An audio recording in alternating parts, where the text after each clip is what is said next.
We have broadsides of one of Andrea's poems. And does everybody have a broadside? No, they don't. I wonder if I might ask a couple of the committee people in the back to pass out the broadsides so that people will have them when Andrea starts her reading. I want to remind you about your telephonic devices. So if you would silence your cell phones, beepers, etc., that would be excellent. And I'm going to make sure that I do that myself because we wouldn't want to have a call in the middle of a reading. Some thanks I want to make. Thanks to the City of Milwaukee.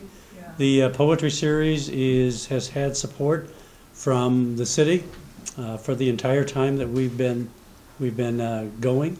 So we are in our 12th season now. Yeah. So thank you very much. We're delighted about that. Yeah. Thanks yeah. To you.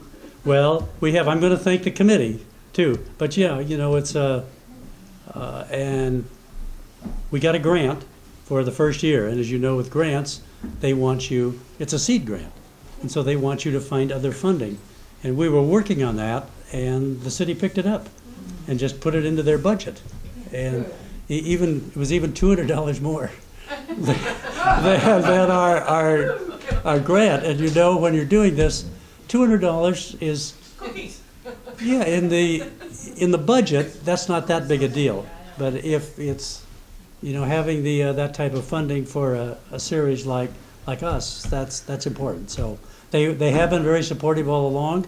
Thanks to the Letting Library, we are a committee of the Letting Library, and some of you who are just coming here. Let me ask though too, how many people are here at the Pond House for the first time? I know there's a couple.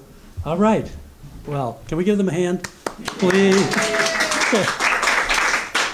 Thank you very much for being here. So you're just coming to the Pond House, and you haven't known there was a library here previously. So we are just in the midst of getting a new library. It's going to be a brand new library, single story, on the same footprint that the old library was in. And our library is in temporary quarters about 3/4 of a mile up Main Street. And I think they've done a great job for double wides. I mean, the library is in some double wides, and they've done a very good job with the spacing and making it inviting. So if you haven't had a chance to, parking is great. Yeah, there's no problem with parking. It's in the location where the old Southgate Theater was. So if you remember the Southgate Theater, when there was a Southgate Theater, it has that level of parking. So it's great. And finally, thanks to the Poetry Committee, we have an active Poetry Committee, and as you know, that you don't have something like this happen unless you do have a group of people working on it. So Dan Hobbs and I are the two that are here from the committee. We have a couple of sicknesses, and people aren't able to be here, and we're both standing, actually. So, but let's give Dan a hand in the committee.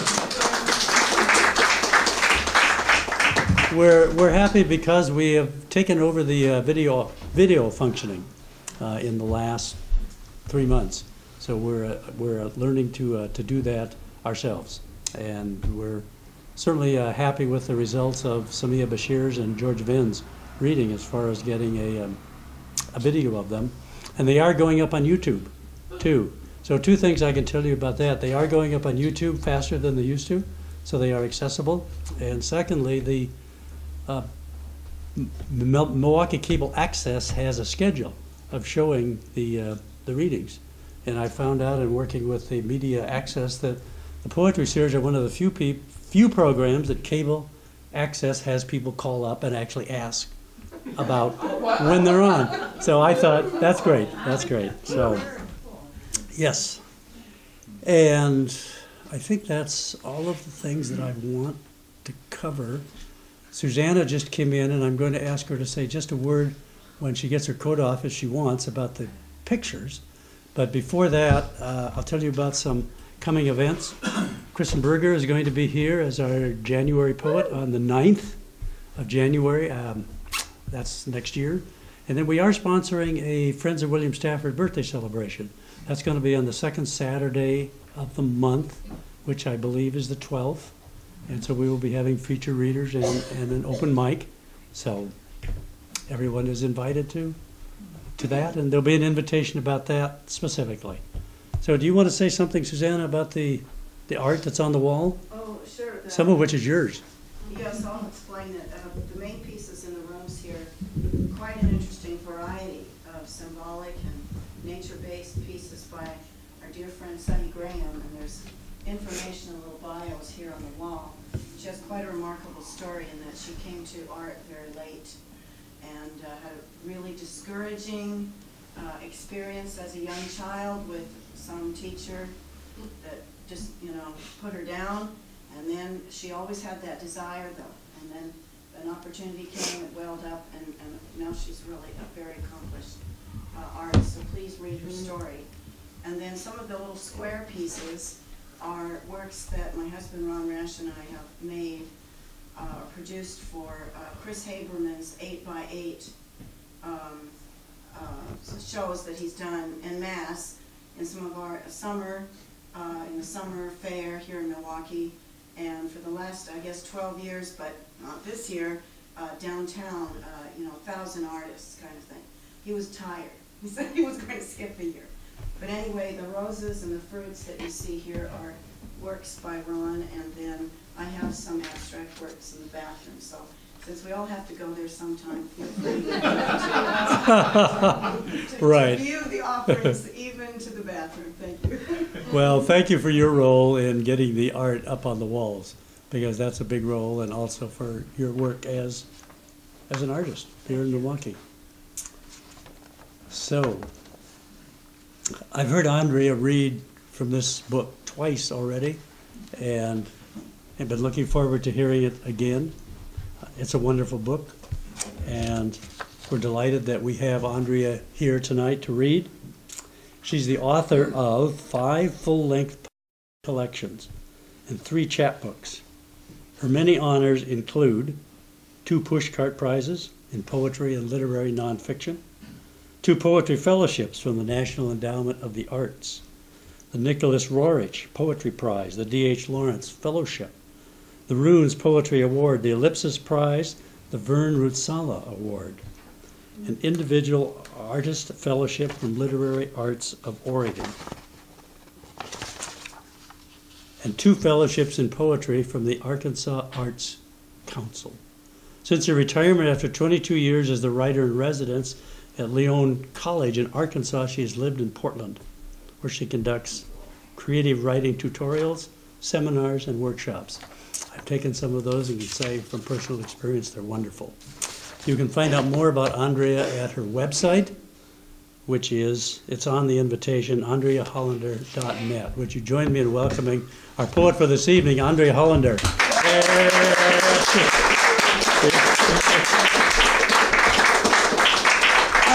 Could you do me a favor? I meant to bring a glass of water up and I didn't. Okay. Sure. But I also need to know where I'm allowed to put the water. How about right there? Yeah, sure, that'll work. All right. Okay. Right, you can put it up here too. And is this, maybe should be down a little bit for Down me? a little bit, yeah. Okay. So, Dan, are you in the room?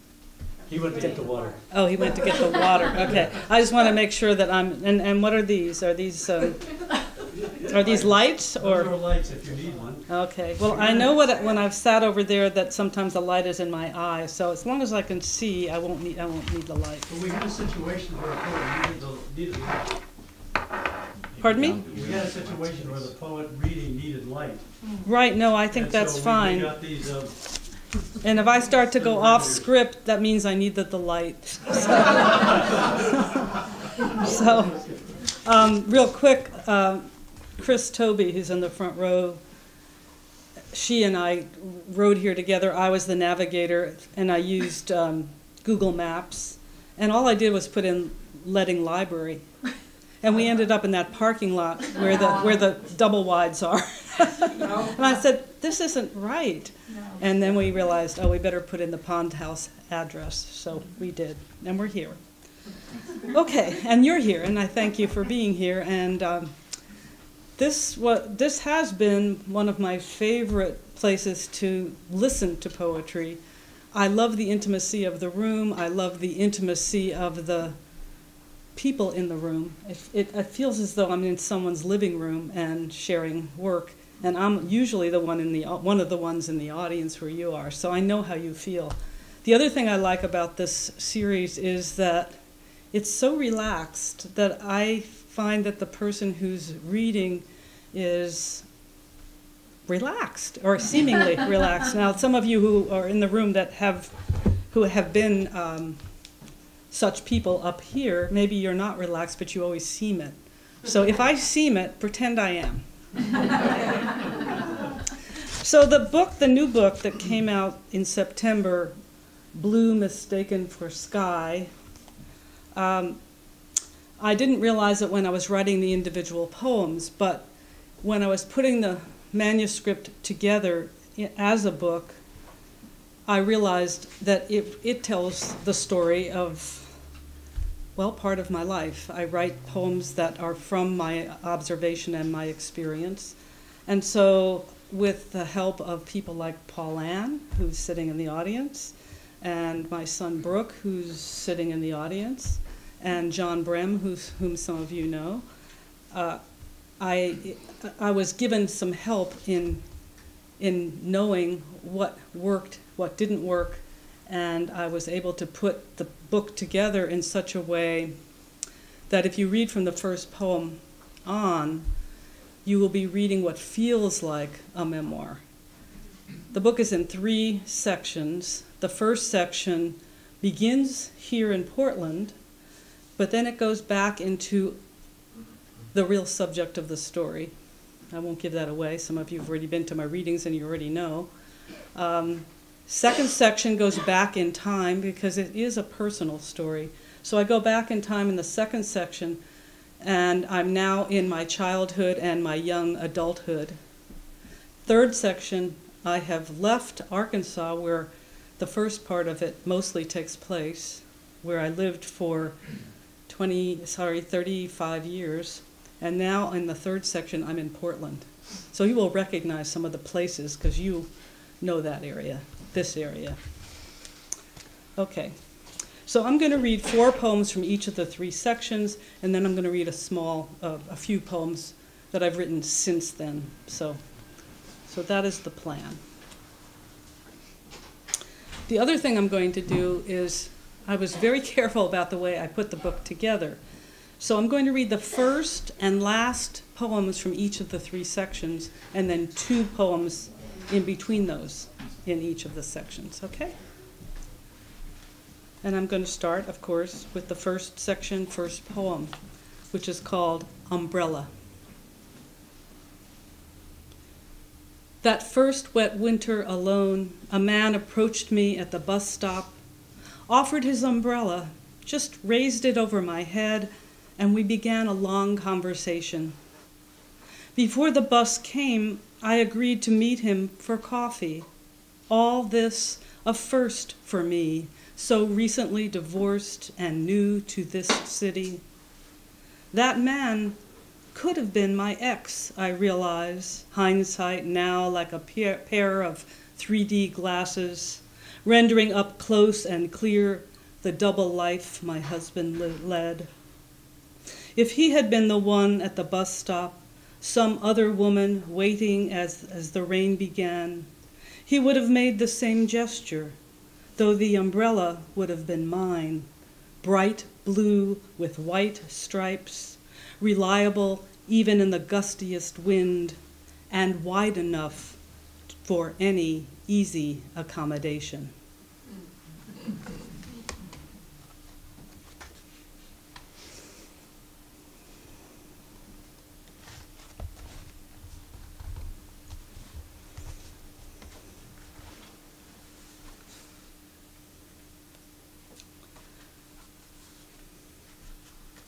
Doubt. It's like the wool coat my husband wore that seemed to usher the storm into the house even after he removed it. Its fur-lined collar and cuffs made to keep out the cold. Icy air entered the house with him, spreading its molecules of bitterness into the room, its molecules of indifference. Even wearing my flannel nightgown beneath my thick robe, knee socks and slippers, I shivered.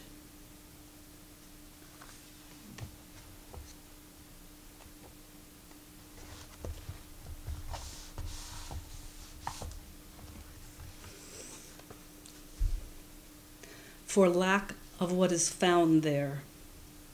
And you who are poets or poetry lovers would recognize that phrase. It comes from William Carlos Williams. It is difficult to get the news from poems, but men, right? You know the rest. Men, what? Die. Very good. Die miserably every day for lack of what is found there. I didn't mean to make this into a test. My poems used to hold wildflowers in them and lichen. They held the limestone rock where mosses flourished and the Ozark woods where we built our house. They held a wood pile and a shed that held a can of gasoline for my husband's chainsaw. They held the saw itself and the shriek it made when my husband cut firewood, and that odor of fresh-cut oak and juniper and pine. Winter after winter, my poems held the warmth of wood burning in our fireplace, and when the wood turned to ash, they held the sound of the broom as I swept the hearth clean. My poems held the house, too, and the marriage that thrived for years inside it, even when the marriage faltered, even when it was felled.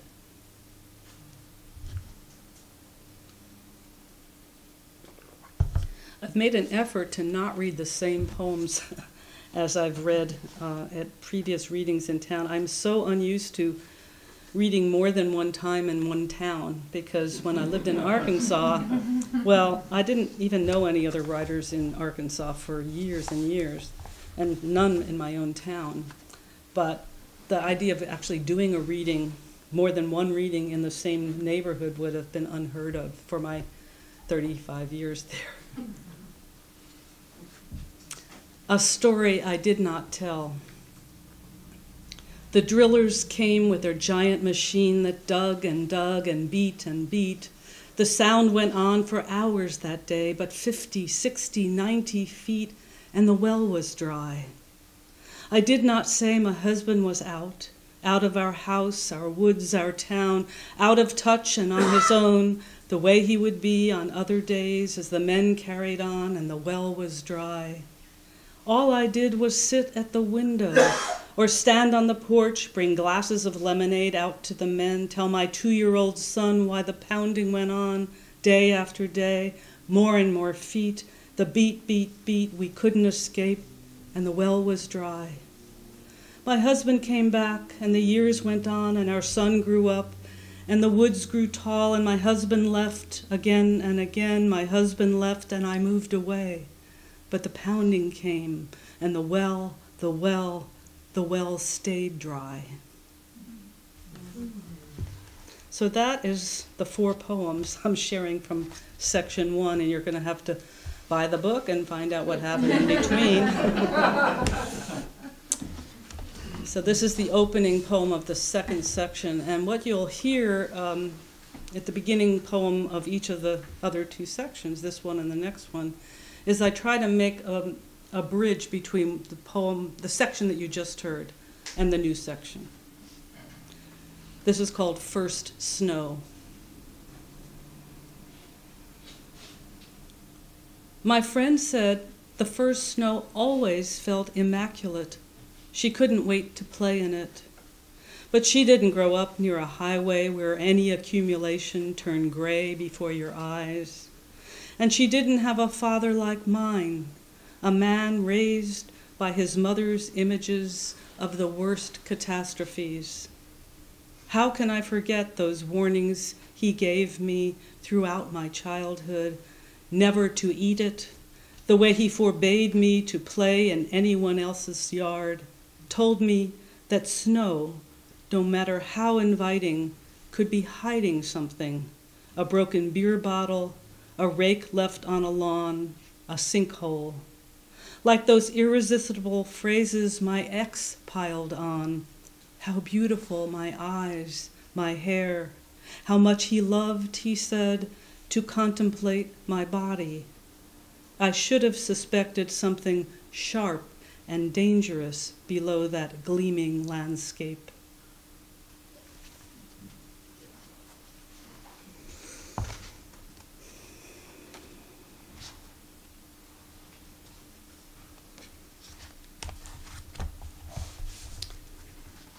Before I knew the diagnosis. Home from school, and the house so still that afternoon, only the kitchen clock and the constant drone of the refrigerator, which I heard as if for the first time in the absence of everything else. On the kitchen counter, an orange half peeled and an open carton of milk, toasted sesame seeds lying crushed in a mortar, the unwashed pestle still in the sink, and the pantry door wide open. Where was my mother, who never left a room with anything undone? I could have shouted up the stairs to her. I could have checked my parents' bedroom, listened at the door of the master bath, or slapped down my book bag onto the table and left for the yard or my cousin's house next door. But there was something present in that room, something in the sweet and tangy air, such stillness, something just begun. I stood without moving and breathed it in.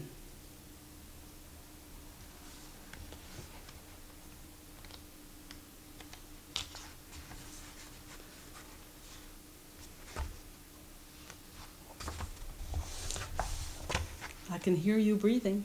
You're still with me. Nomenclature. In the forest where I used to walk, birds peopled the air with conversation I could not decipher any more than the gibber on a train through Kazakhstan. Flicker or nuthatch, vulture or hawk, I didn't know which song was which. I, who can distinguish iambic from trochaic, who can't not distinguish them even in ordinary speech, chose not to learn their names. I wanted my forest walks unburdened by words. Where else could my breath be only breath and pass through me with necessary inattention? My father liked knowing that a certain shriek is a finch's mating call and not a sparrow's alarm. Near the end, when he could no longer remember anyone's name, he made rasping sounds at least his wife could understand. I wasn't there. I was walking in the woods, my breath steady, my thoughts as empty as the forest would allow. If there were flickers busying the branches, they paid me no mind. They no longer offered whatever words they once had for me, a creature they'd grown so used to. I could have been a woodpile. I could have been a weed.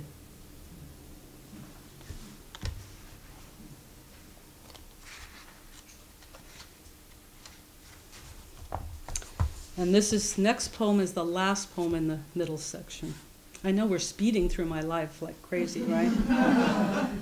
But I also know that it's better for you to hear fewer poems and want more, that's what everybody tells you, than to overrun my welcome. At the outpatient clinic. A young woman in the maroon hat, let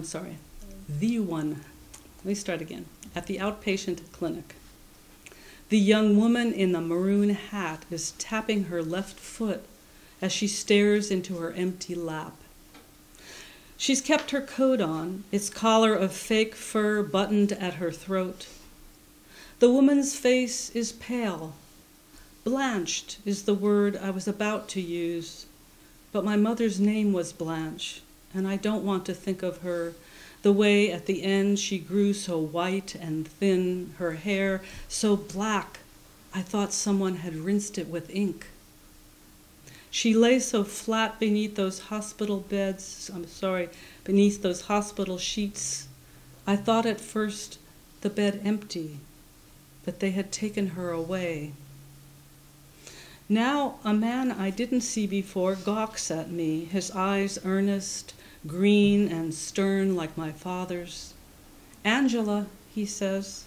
"No," I say, but he keeps staring.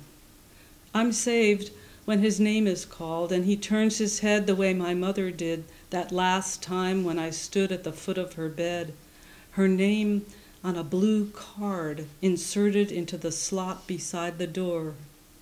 She stirred when she heard my voice, then turned away.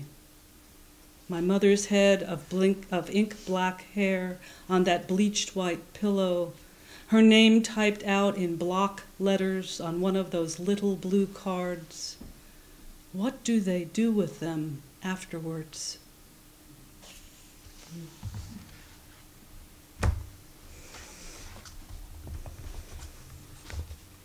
Okay, so that was the last poem in that section, and this is the bridge poem in the beginning of the last section.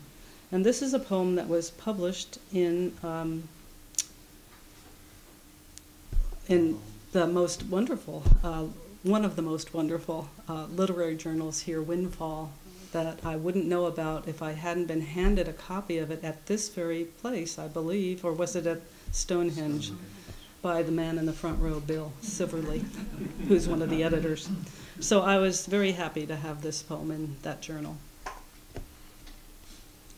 Why I Kept Walking. The afternoon after the movers left, I stood at the corner about to cross Southwest 6th Avenue, cars purring at the light, when a driver honked and my heart lurched almost as it had at the altar, my hands cradled in his, the two of us who soon would kiss in front of our family and friends all those years ago, and afterwards would walk again up the same aisle we had walked down, and for years would walk down other aisles, supermarkets and hardware stores, and up the stairs to the room where a judge signed the divorce papers. And I would leave the house we built together. I would sell the crystal glassware and the green couch, even the desk I'd saved so long to buy. And I would move to this city I had visited early in the marriage and know it the way Eliot knew you could return to a place you thought you knew and know it now as if for the first time. As today, street after street, I passed people in cars, couples at outdoor cafes where I could have stopped and sat, but I kept walking across the bridge over the Willamette, from one neighborhood to the next, the odor of onions, grilling, and garlic, past tomato plants staked in garden after garden, jasmine and gardenias, roses and more roses. I kept walking until the cars lessened and lessened. I no longer noticed how few there were, until there were no cars, and I walked without destination, the way when I had a car, before I moved here, I would drive, not to get somewhere, but to leave, to speed to a place where I could be someone else, and then I could park and walk again, and a stranger might look at me and I might see pleasure in his face as he stopped his raking or watering or weeding, and I would nod and he would nod, and I could walk on, and all I'd hear would be the laughter of children in someone's backyard, the occasional screen door slamming and stuttering to a close. And I would remember moments of my childhood when I feared what would happen if I grew up to become the divorced woman I sometimes glimpsed from our living room window, how she walked up and down our street, day after day, as if she belonged.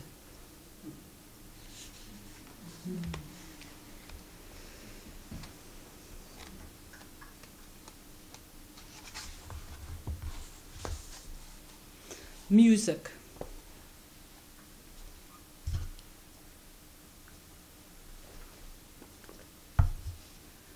Was it raining?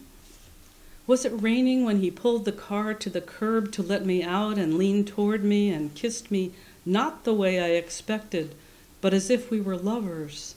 And I shook afterwards, shook as I sat in the passenger seat fiddling with the seat belt. Was I still buckled in? Wasn't it raining? And the car, didn't it hum? Didn't the windshield wipers sweep across the glass like a bow across strings? Or was that the traffic? Or him? Was it he who hummed before I shut the car door? Or was it I alone? Did I do that? Should I be embarrassed? Ashamed? Or did we hum together? And after he drove away, was I that woman who stood on the curb of that crowded, wet street, wondering if it was music she heard? That silly woman who never opened her umbrella as the rain came down, pooling on the sidewalk, rushing over the curb.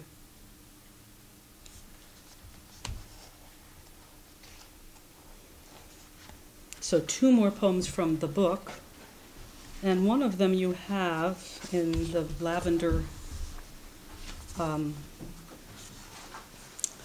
the broadside. Thank you. I lose my language when I'm reading poems. Anything outside the poem just doesn't function in my brain.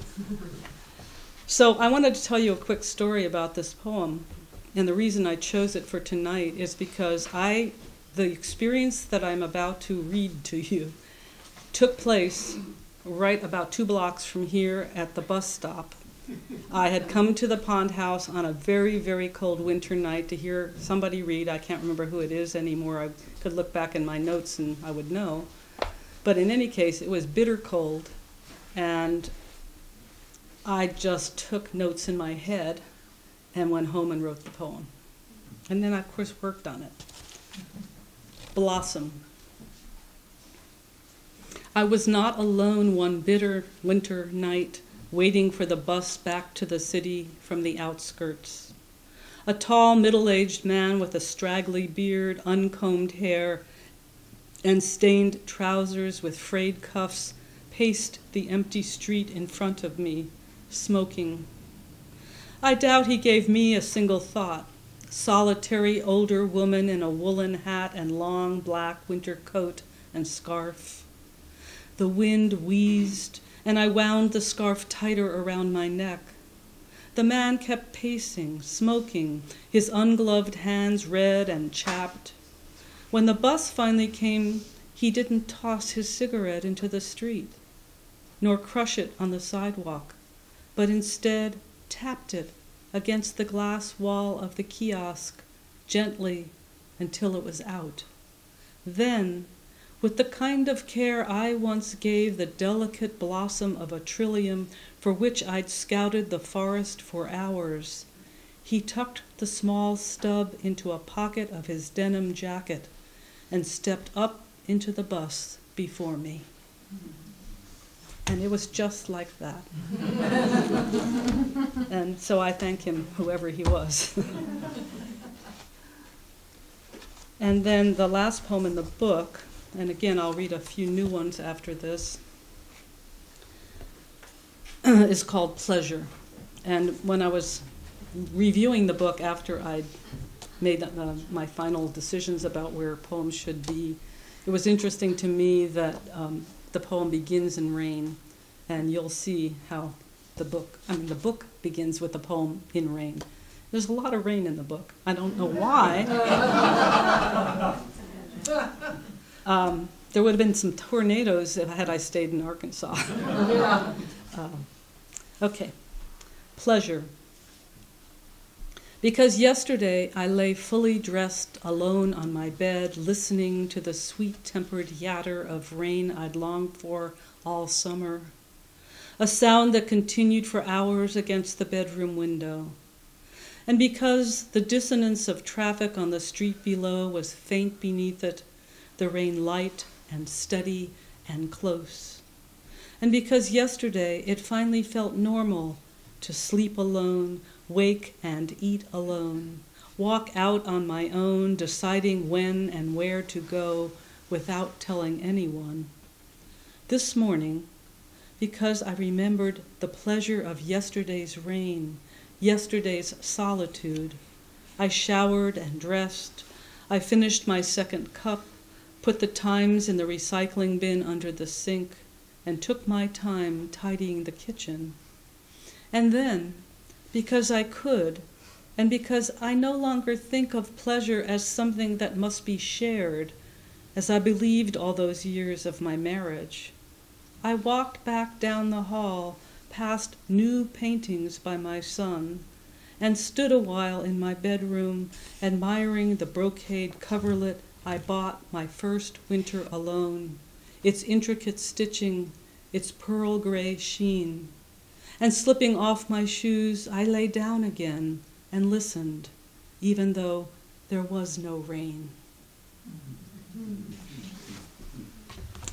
So that gives you a taste, or two or three or four, of that book. And I thought, when I gave my launch reading at Powell's, and some of you were there, and I appreciate your being back here if you were one of those people who was there. But I had a question in the Q&A section, and people were pretty upset at the end of the reading. They were empathetic for the character who was Andrea Hollander in the book, who had been through a trauma and was grieving the death of a marriage, and then had come through and was in love with Portland. And the question that I was asked was, so what's your next book? And without even thinking, I said, oh, that's going to be all love poems. So I thought I would actually read you a love poem.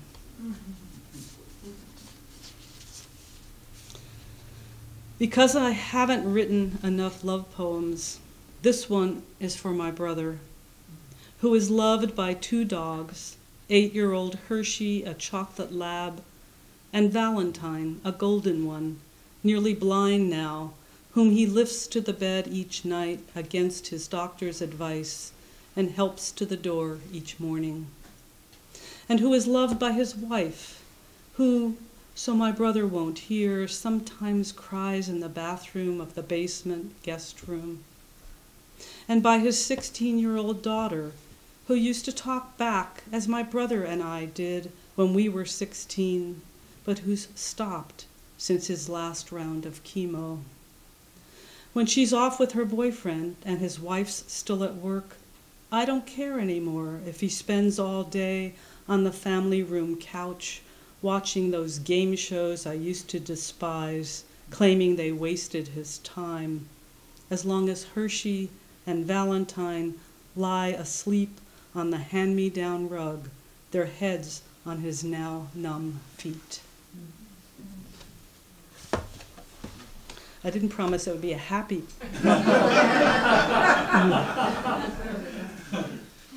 Well, here's another love poem. Obod. You know what an obod is, all of you? Some of you do, and some of you don't, and some of you don't remember. But supposedly an obod, A-U-B-A-D-E, is a poem written upon leaving a lover in the morning. Obod in late September. You are not in my bed where the sheets are calm this morning and green. All night the fleeing moon lit particles of dust. I touched the pillow where your head should be. You never left.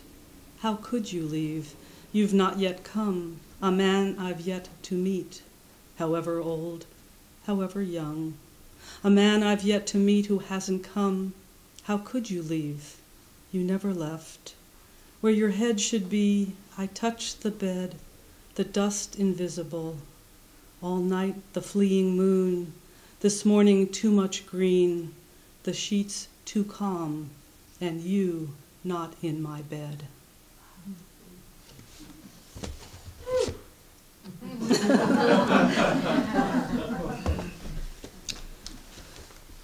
And those who are writers in the room are familiar with waiting for your muse to arrive, and also, you know, that muse, that spirit that's supposed to inhabit you and give you the perfect poem. Muse.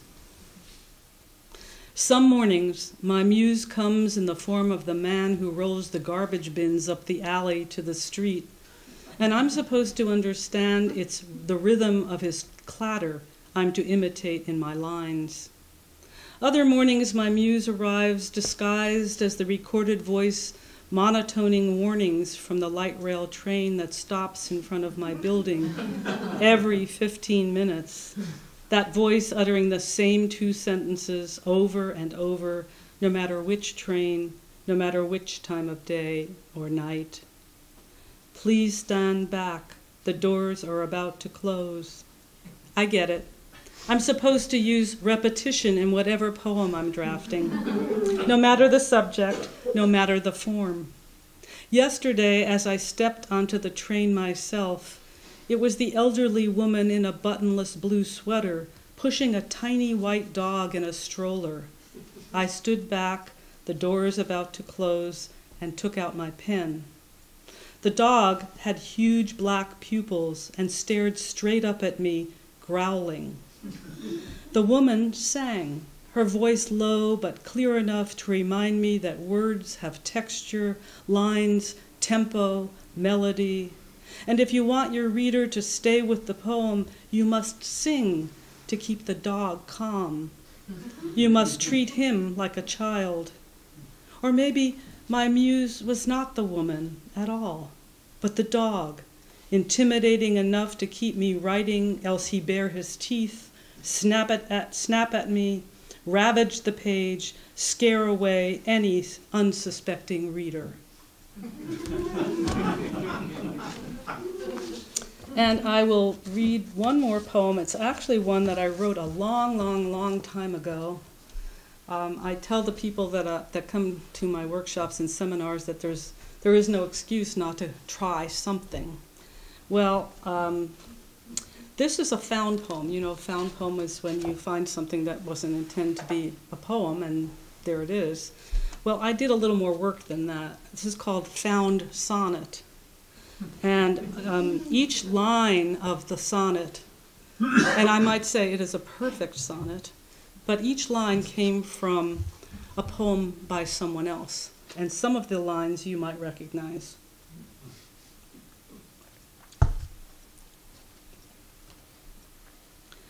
Found Sonnet. Come sleep, O sleep, the certain know of peace, like as a huntsman after weary chase, from fairest creatures we desire increase. There's nothing grieves me but that age should haste. Oh, that my heart could hit upon a strain, I wake and feel the fell of dark, not day.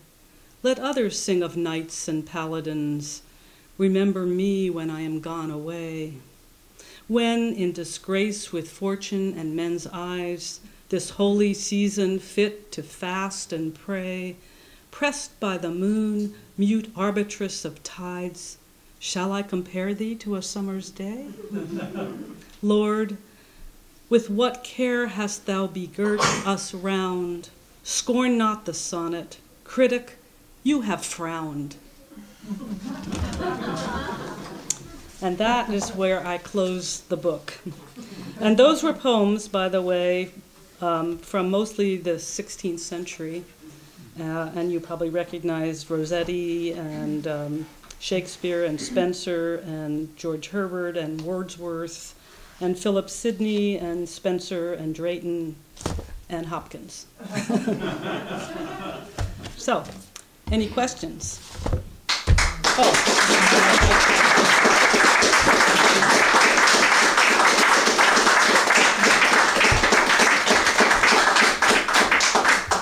Yes, sir. When you last spoke here on D-Day, was it 2013, beverages were not allowed on the mantle. Are you going to discipline me? No. You remember that, though. I put them up here, and then I read the note to myself out loud saying, do not put, readers, do not put beverages on the mantle. And I had it right here. And you were here, so you remember that. But what I so love is when you discuss memoir, which is perception and self-perception and understanding. And it reminds, and when you talked about the fire and the ashes, it reminds me of what Denzel Washington said in the Seventh Samuel, whatever the hell it was. He said, out of the fire, from what we lost in the fire, we'll find in the ashes. And which is what you've done when you write of your father. The living room is what I remember, and then you write again. You write of your mother, and you write again. So you are, memoirs change. Now, one poem that you did read that I so liked was, among others, Dawn, where you talked about a woman awake, waiting to lapse into dream and become a dreamer. Well, yeah, at that time I said, yeah, I love that. That's really very beautiful.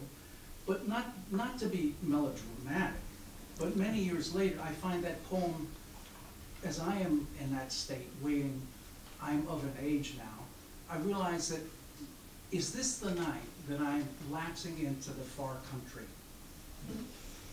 So that, your poem affected, you know, it's not a memoir, but your poem affected me multiple times. And I thank you for that. So he's talking about poems I did not read tonight, those of you who are here, wondering what the hell was he talking about. So there's a poem, both of the poems you mentioned by name are in my fourth book, as well as my first and third books. My third book, my fourth book, and this book are here, my fifth book. So Dawn is the last poem in my first book, but it's also in my New and Selected, which is my fourth book. And it basically describes what it feels like to be awake and aware as the sun is coming up and the moon is going down, and I'm trying to catch that moment in between. The other poem that you mentioned, called Living Room, is a poem in which I describe, well, it's a poem of love for my stepmother, who took such great care of my father during his slow death by Alzheimer's. And it's a long metaphor, extended metaphor, about as if he were spelunking in a cave, and she tries to help him. So thank you for mentioning those poems. And I like the quote from the play that you were quoting about the fire and the ashes and raising things from the ashes. So thank you. So you want to come home tonight?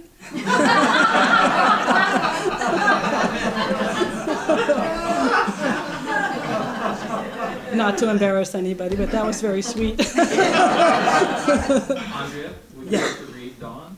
Sure. You mind? Anybody? Okay. I want you to know that I paid attention to time. I only read for 30 minutes, so I guess I can read one more poem. So this is the poem Dawn. This is the name for the moment the quiet house shifts between night and morning. I sit in my swivel chair in a room with two views, waiting to catch it, the very moment. Behind me, the moon moves slowly down. Before me, the sky lightens, and tree sounds change from frog to bird. At first, the sun is an orange line along the housetops. Then it is a white ball, and the moon is gone. This happens so fast, I've come dawn after dawn to slow it down, to trap it. I want to know what it is, not scientifically, but with my whole body. I want to know the precise moment today became yesterday, tomorrow, today. I want to say I've gone deep enough, that I've borrowed nothing, that I've waited. But this is difficult. I need to know so urgently exactly how the woman who lies awake at night becomes the sleeper, then the dreamer, then the dream. I want to know why the words I am saying seem to be spoken by somebody else. The sun is higher than my window now and out of sight. It is still winter. I have to know what it's like, the moment that ice is not ice anymore, but isn't yet water. So that's Dawn. The last poem in my first book. And last poem in my fourth book, because it's new and selected that I went backwards in time from fourth book to first book. So thank you. Other questions or thoughts? Yes, Tom. Well, my question is how this latest book came about. How did the latest book come about? Oh my Did you start God. with an idea of what you wanted to do? So that's interesting. No. I have several students in this room, and I tell them what I'm going to tell you. I never want to know what I'm writing about. I try to write without any idea at all. I will maybe pick a couple of words and start with a couple of words. I will sit down and look out the window, as boring as that is, but I might hear a sound and that will come to me. I don't want to know that I'm writing about my divorce again. In fact, I don't want to write about my divorce again. And I give myself that, I tell the muse, don't tell me anything, I don't want to hear about that anymore. But sometimes the poem, if you let the poem take you, or what feels like the muse take you, from the unfamiliar to the deep unfamiliar, is what I would call it. The thing that you didn't know that you knew, because you protected yourself from knowing it. That's where the real poems come from. And so I don't even look at what I've been writing. I will draft poems and then not look at the handwritten draft till a week or two goes by. Sometimes not till the end of I write in these notebooks, the spiral-bound notebooks you get at colleges. So I write in those, and sometimes I don't look at anything I've drafted till I finish the entire notebook, which could take 3 months or 4 months. And then I start reading out loud anything I've written, and I'm really surprised that I actually wrote the thing, whatever it is. But it only works for me if suddenly in the midst of a poem there's a surprise to me, something I didn't know I was going to say, and it feels true, and it feels of my life. And then I will start working on shaping it and making it a stronger poem than the draft seemed to be. But then it will take me 4 or 5 years of collecting those, working on those, before I see what have I been writing for 4 or 5 years. Then I see, oh, all of these poems about what it feels like to be the victim of a many years long betrayal that I didn't know about. Oh, I've been seeing how these poems are telling me how I survived all that. But I didn't set out to write about those things, as surprising as that may seem, especially because this book is very tight in terms of its subject. But that's the non-secret of the secret. Anyone else? I have a question. Yes. One of the things, first of all, I appreciate your sharing your life and your pain. I really appreciate that. One of the things I love hearing you read is the rhythm. You use a lot of conjunctions, and I'm just curious, is that something that, I know when you write a poem, you balance a whole bunch of things, until it feels done. I'm just curious, is rhythm one of the primary things you shoot for, or does that just sort of come out of your process? What do you think, Patricia? I only tapped on Patricia because she's studying with me right now. We've been talking about those things. I do think that that the poems my father, my science guy father, he was a pediatrician, he would read poems once in a while from a book of very metered rhymed poems, the 100 best poems written in the English language, Captain, My Captain, etc. They were all rhymed poems. I think that I write poems with those rhythms because they were what inhabited me, and I was a little girl who wanted my dad to listen to me. So I'm still writing for my father. But I do think you're right, that the rhythm is really important to me. I write out loud, whether it's in my head or as soon as I draft something, I say it out loud. And when I'm revising, if I change a single word or move a word from one line to the next, I read the entire poem out loud. Title, which is very important to me, title all the way down to the last the last word. And even reading to other people changes it again, because when you have an audience of people you don't know as well as you know yourself, and you read out loud, do you know this, those of you who write poems, when you're reading to other people, sometimes you change a word, you didn't write that word, but suddenly you've uttered it, and it turns out that the one you uttered is actually the word you want, or the poem needs. So, yeah, Dan, that is correct. And you heard that one poem that was so rhythmic, a story I did not tell that ends about what the well. Well, that came from a prompt that Suzanne Sigavus, who is in a writing group I meet with twice a month. There are 6 of us, and somebody brings a prompt, but in the case of this particular week, a year or so ago, Suzanne brought one of those gourds that has, what do they call them? Yeah, Thumb piano. that's right, a thumb piano. So she just played it, and she played this rhythm, and it just got into me, and so I just started writing to the rhythm of that. Oh my goodness. Pardon me? I said, oh my goodness. Oh my goodness, yeah. Yeah, Aunt Suzanne did that. And so I had no idea I was going to write something that had so much rhythm, but I had so much fun doing it. And boy, if you don't have fun doing whatever it is that's creative in your life, don't do it. But if you do have fun, keep doing it and do it in different ways. That really showed me what a rhythm animal I am. Well, it came through beautifully. Thank you. Anything else before you take off for the... There are books for sale. There are plenty of food that various people have set up this incredible table of goodies up there.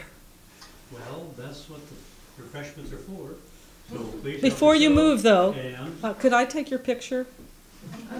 Please? I'd like to take your picture because I used to say that this is for my son, and it used to be for my son, but he's here tonight, so I'm going to prove to him in his future life that he was really at one of my readings. So thank you again for being here, all of you.